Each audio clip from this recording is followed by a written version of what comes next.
Shall we pray? Hallelujah, प्रार्थना करें। Our Heavenly Father, we want to thank you for this precious time of prayer and worship. मेरे स्वर्गीय पिता, मैं तेरा धन्यवाद करता हूँ इस सुंदर समय के लिए कि जो तूने हमें आराधना और ये वर्कशिप के लिए मौका दिया इसलिए। Father, send thy Holy Spirit and fill everyone. मेरे पिता, तू अपनी पवित्र आत्मा को भेज और हर एक को चंगाई दे। Let everyone experience the presence of Jesus Christ wherever they are. और हर एक कोई जो जहाँ कहीं भी हो तेरी पवित्र आत्मा को महसूस कर सके। We ask all this in the precious name of Jesus Christ of Nazareth. Amen.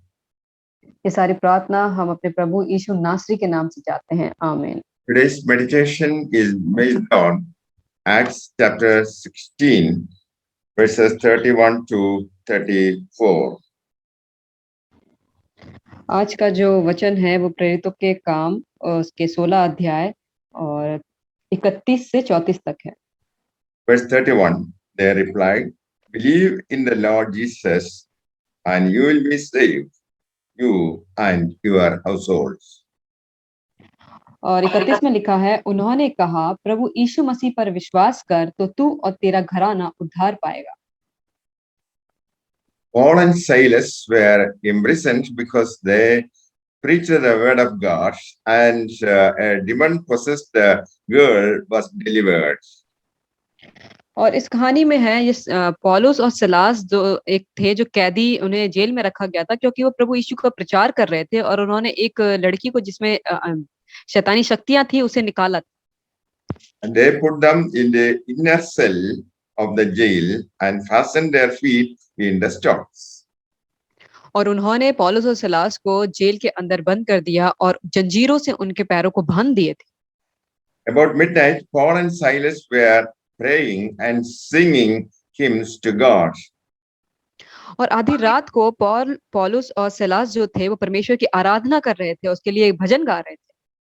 The foundations of the prison were shaken when they worshipped. और जैसे ही वो प्रार्थना कर रहे थे तो वहां की जो नींव थी उस जेल की वो हिल गई। At once all the prison doors flew open and everybody's chains came to loose. और उस बंदी गृह में जितने भी लोग फाटक थे वो पूरे खुल गए और उनके जो पैरों में जंजीरें बंधी हुई थी वो खुल गई। The jailer, when he saw the prison doors open, he drew his sword and was about to kill himself because he thought the prisoners had escaped. और उस जेल का जो दरोगा था उसने जब देखा कि सारे फाटक खुल गए हैं तो वो बहुत ही डर गया और उसने तलवार खींचकर अपने आप को मारना चाहा क्योंकि उसने सोचा कि सारे कैदी भाग गए। Paul shouted, don't harm yourself, we are all here.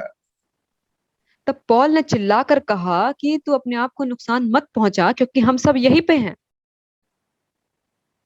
Dear friends, when we are in such terrible situations, we can depend on Jesus Christ who will save us. जब हम भी ऐसी ही बुरी परिस्थिति में होते हैं तो हम परमेश्वर को विश्वास कर सकते हैं क्योंकि वही है जो हमें बचा सकता है। When such tragic situations take place in our house, we also ask such questions: what must I do to be saved? और जब हमारे घर में भी जब ऐसी दुर्घटना होती है तब हमारा सवाल भी होता है कि हम क्या करें कि हम इससे बचाए जा सके। If all on a sudden a tragedy takes place in our home, we will be upset. और ऐसे ही अचानक से अगर हमारे घर में कोई दुर्घटना हो जाती है तो हम सब भी बहुत ही उदास हो जाते हैं। When we come to know about a terrible disease for a person close to us, we will be surprised. We don't know what to do. और जब हम जानते हैं कि हमारे कोई एक बहुत ही क्लोज इंसान हो उसे अगर किसी तरह की बीमारी हो जाए तो अब हमें भी समझ में नहीं आता है कि हम क्या करें। If an unforeseen tragedy or accident takes place, we will be shocked. और अगर ऐसे ही कोई बहुत ही दुर्घटना हो जाए या किसी की कोई एक्सीडेंट हो जाए तब हम बहुत ही मतलब अचंभित हो जाते हैं। We'll be upset and we'll also ask this question: what must I do to be saved? और हम बहुत ही उदास हो जाते हैं और हम भी यही सवाल करते हैं कि हम क्या करें कि हम इस चीज से बचाए जाएं। Paul and Paul and Silas uh, prayed to God and they worshipped them when they were imprisoned. जब पौल और सिलास जो उस जेल में थे तब वो परमेश्वर की आराधना कर रहे थे, उससे प्रार्थना कर रहे थे। Answering their prayer, God sent an earthquake and shook the prison foundations. परमेश्वर ने उनकी प्रार्थनाओं को सुना और उस जेल में ही एक भूकंप हुआ और उस जेल की नींव हिल गई All the doors were opened और जितने भी वहां के दरवाजे थे वो सब खुल गए and everyone's chains were loosed. और जितने की जंजीरें बंधी हुई थी वो सारी चीजें खुल गई। Dear friends, when you face such a difficult situation, do not commit suicide. जब हम आप में से भी कोई ऐसी कठिन परिस्थिति से गुजर रहा हो तो हम अपने आप को आत्महत्या करने की कोशिश ना करें, Because nothing is impossible to Jesus Christ, our Savior.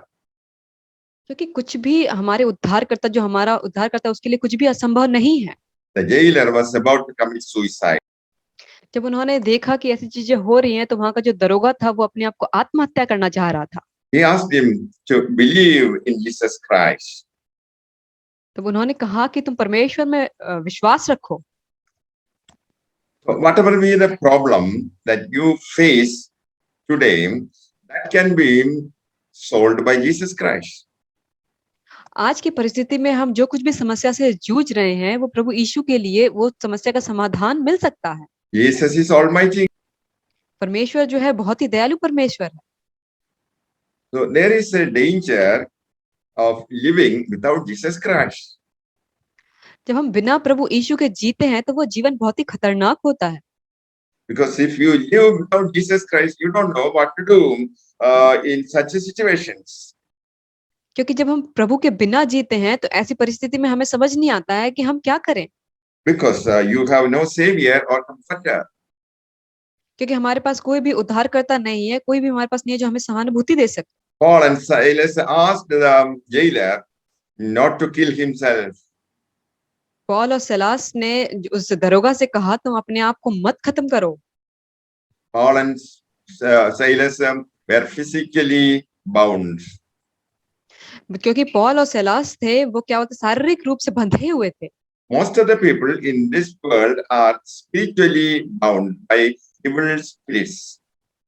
बहुत सारे लोग इस संसार में जो है वो आत्मिक रूप से बंधे हुए हैं अंधकार शक्तियों के द्वारा। Jesus came here to deliver the oppressed from demonic forces. और यीशु इस जगत में आया ताकि जो लोग इस गंदी आत्माओं से दबे हुए हैं उनको बचाने के लिए। Jesus was also bound by the Roman soldiers. और यीशु को भी जो वहां के जो रोमन अधिकारी थे उसके द्वारा यीशु भी बंधे हुए थे। Jesus was beaten और यीशु को मारा गया and a crown of thorn was fixed on his head. और उसे उसके सर पे कांटों का ताज रखा गया। His hands and legs were pierced with nails. और उसके हाथों और पैरों में उसे कीलें ठोकी गई। He died on the cross. और उसे उसे क्रूस पे वो मारा गया। He took all the pain, sufferings, sin, and curses of human beings and died for human beings. और उसने उस क्रूस पे वो दर्द, वो पाप और वो जितना भी उसमें श्राप था वो सब कुछ अपने ऊपर उठा लिया और हम इंसानों के लिए वो मारा गया। As promised, on the third day, Jesus rose again. और उसके वादे के अनुसार वो तीसरे दिन फिर से जी उठा।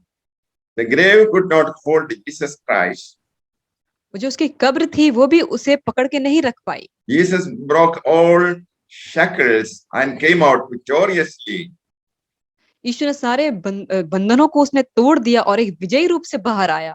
Jesus destroyed the works of the devil. और यीशु ने वो जो शैतान के जो सब थे उन सबको नाश कर दिया। And because Jesus is alive today, you and I have a savior in Jesus. यीशु आज जिंदा है इसीलिए हमें और आपको एक उद्धारकर्ता मिलता है यीशु के नाम में। You may be suffering from terrible disease. हो सकता है हमें से कोई बहुत ही खतरनाक बीमारियों से जूझ रहा हो। There may be many enemies surrounding you. हो सकता है हमारे आसपास हमारे बहुत दुश्मन हो। You may be oppressed by demonic forces. हो सकता है हमें शैतानी शक्तियों के द्वारा सताया जा रहा हो। You may be living in poverty. हो सकता है हम बहुत ही गरीबी में जी रहे हों। You may be suffering from the problem of drinking of your husband. हो सकता है कि किसी के हस्बैंड हो जो ये शराब की लत से जूझ रहे हैं। So whatever be the problem, there is a way of escape in Jesus Christ. तो जो कुछ भी समस्या क्यों ना हो, उससे बाहर निकलने के लिए एक रास्ता है, वो है यीशु मसीह। All the problems of human beings can be traced to the problem of sin. और ये जितने भी इंसानों की जो ये समस्याएं होती हैं, वो सब कुछ पाप के द्वारा उत्पन्न होती हैं। In Galatians 5, verses 19, 20, and 21, we read like this.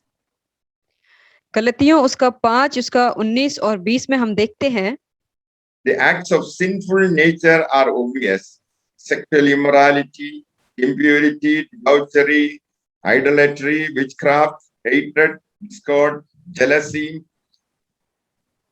शरीर के rage, काम तो selfish ambition, dissensions, frictions, and envy, drunkenness, orgies, and the like.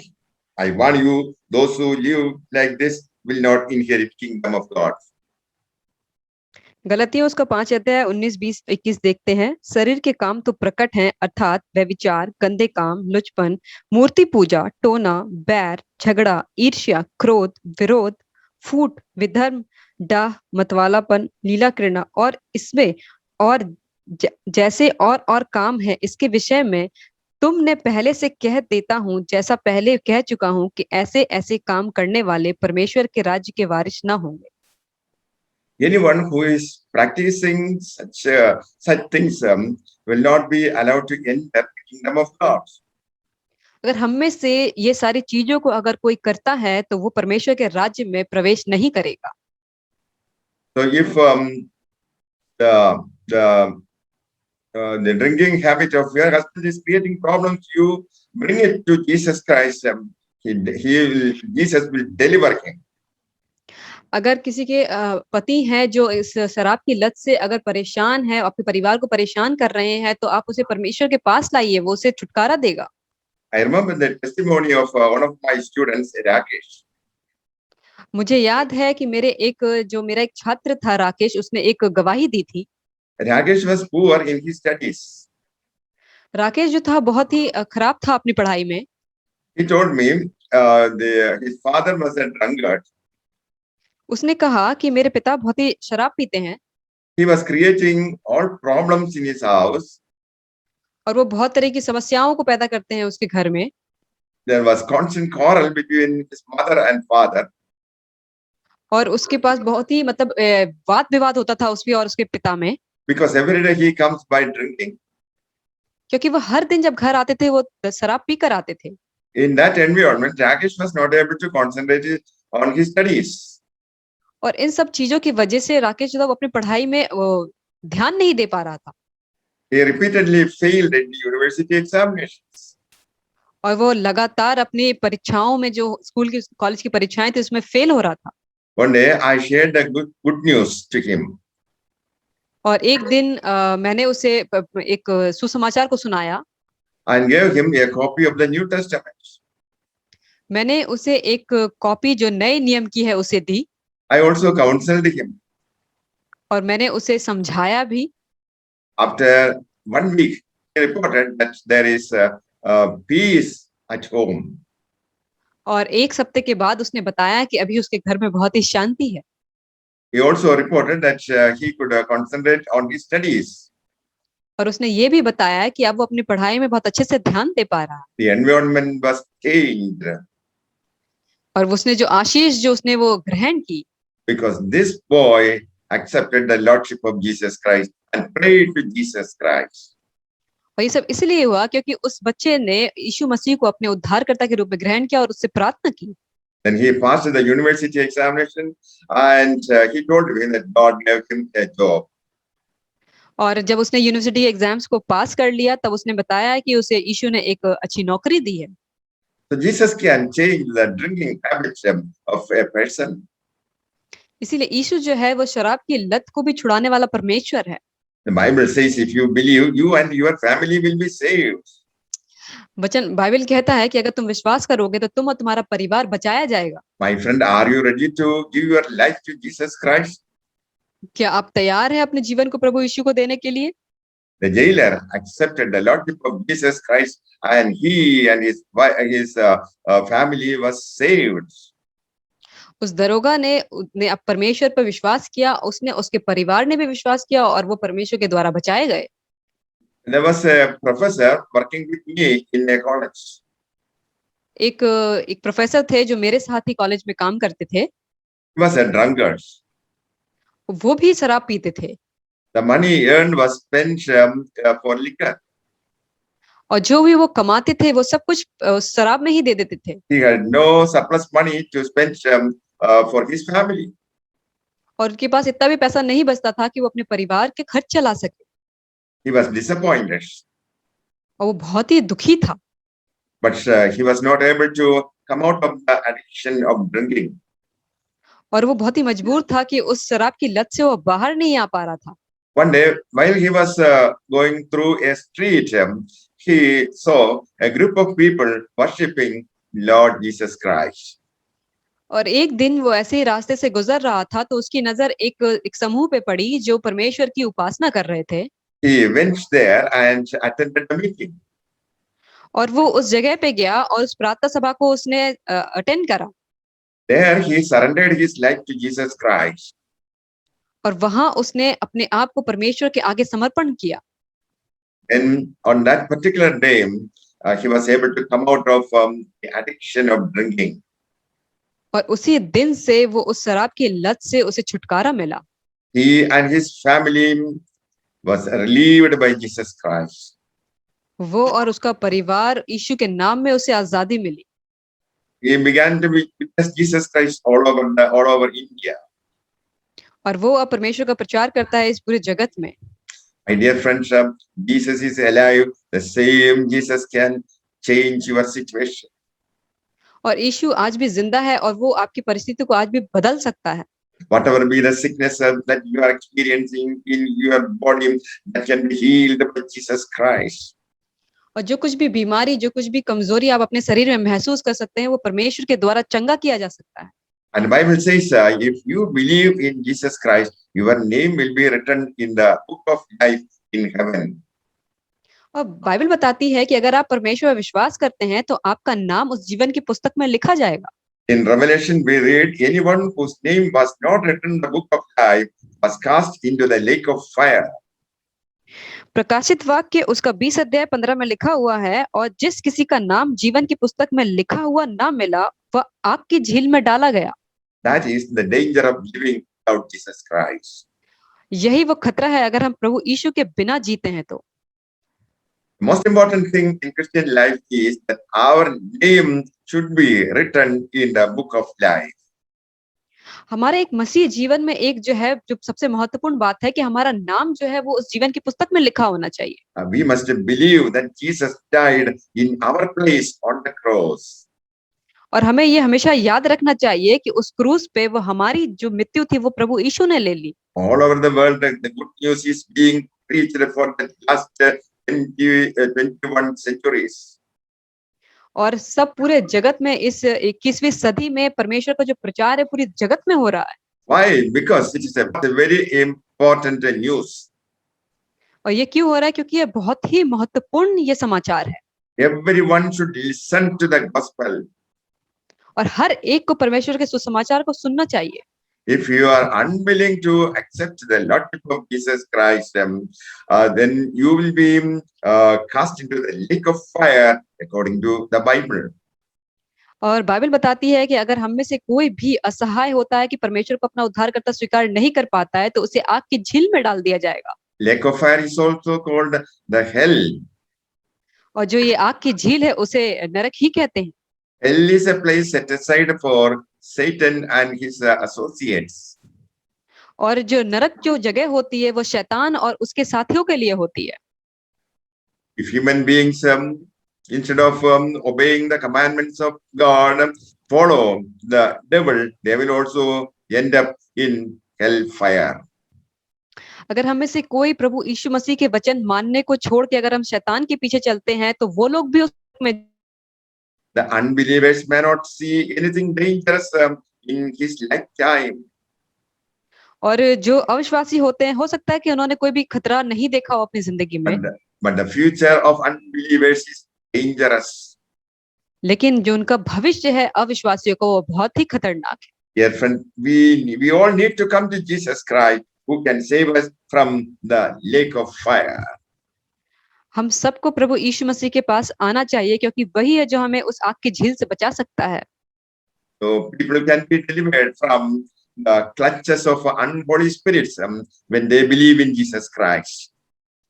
और जो कुछ भी गंदी आत्माएं हैं उससे हमें छुटकारा मिल सकता है अगर हम प्रभु यीशु पर विश्वास करते हैं तो। If you are suffering from disease, Jesus will heal you.